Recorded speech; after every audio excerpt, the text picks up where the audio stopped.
This is my childhood 3DS, still in pretty good shape for its age, to be honest with you. I got this console 6 months after it was released here in North America, September 2nd, 2011 to be exact. And I know that because the day I got it, my mom, my grandma and I went to TGI Fridays for some lunch. Here's a picture to prove it. This was a turning point in my childhood. Before my 3DS, I had my DSi, which was technically my first DS, but the 3DS felt more advanced than the DSi. Graphically, of course, but also the user interface and experience that was focused on for this handheld was very different and felt very phone-like. The main reason I'm making this video is to remember the fond times I had with my eShop games specifically, because in case you somehow don't know and have been living under a rock, the 3DS and Wii U eShop closed forever on March 27, 2023, precisely 12 years after the 3DS's release in North America.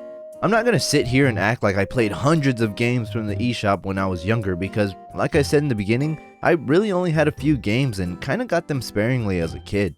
Mainly because my parents never really liked to buy things for me digitally. And now look at me as an adult. I've always loved being able to visit digital shops on Nintendo consoles.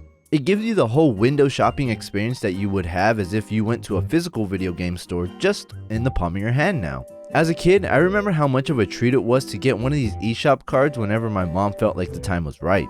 There'd be a few games I kinda had saved in the back of my head because I always had the thought of maybe, just maybe after days of begging my mom for a card, she'll fold and this list will become handy.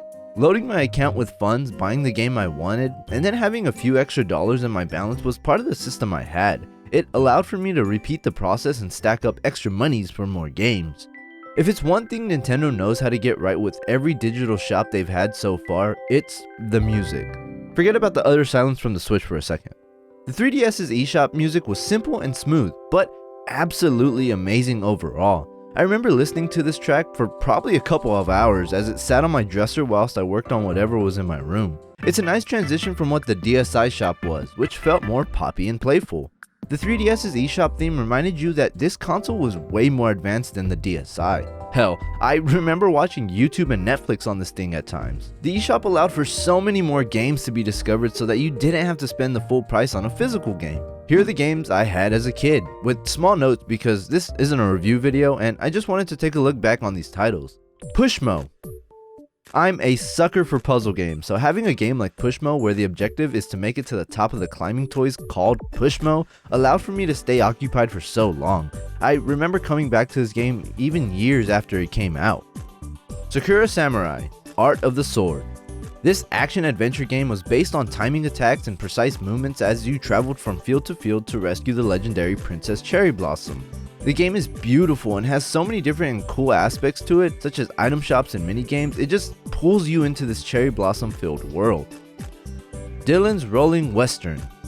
I've always liked the progression of tower defense games, so this as well as a 3D exploration in each stage was a really cool experience. You play as Dylan the Armadillo, who is charged from protecting villages every night from the invasions of Grox.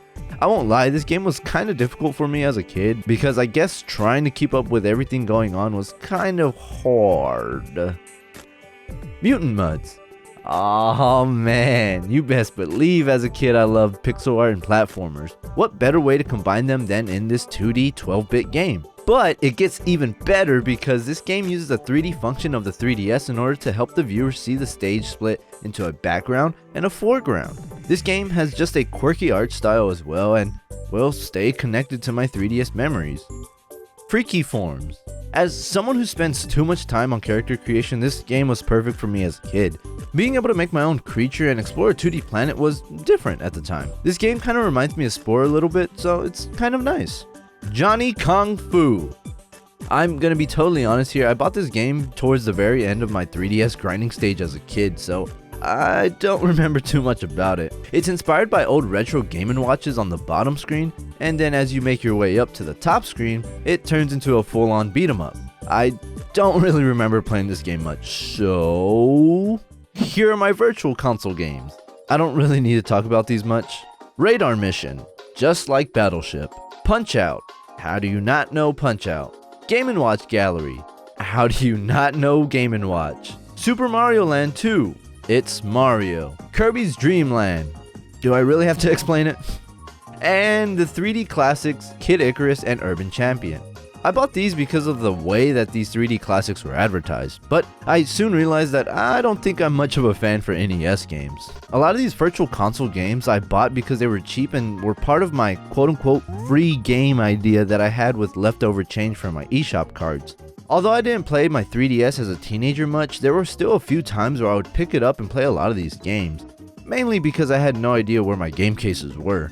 These eShop titles most definitely still hit close to home. Something that I was so excited to visit every day as a kid is gonna be gone. I'm gonna be honest and say it's not that big of a deal because it's part of the lifespan for every console. Times begin to change, new consoles come out, and therefore the servers of these old consoles don't really need to be held up anymore. And I will always preach at this point to please mod your 3DS. You know, it's actually really easy to hack your 3DS. Anyone can do it. But I think it's all about the memories and the nostalgia that's built up around this little guy. Seeing this little shopping bag pop up right before I was going to spend my mom's hard-earned money was a nice little treat for the 3DS. Besides, a lot of the games on the 3DS's eShop are way better than whatever the Switch puts out now.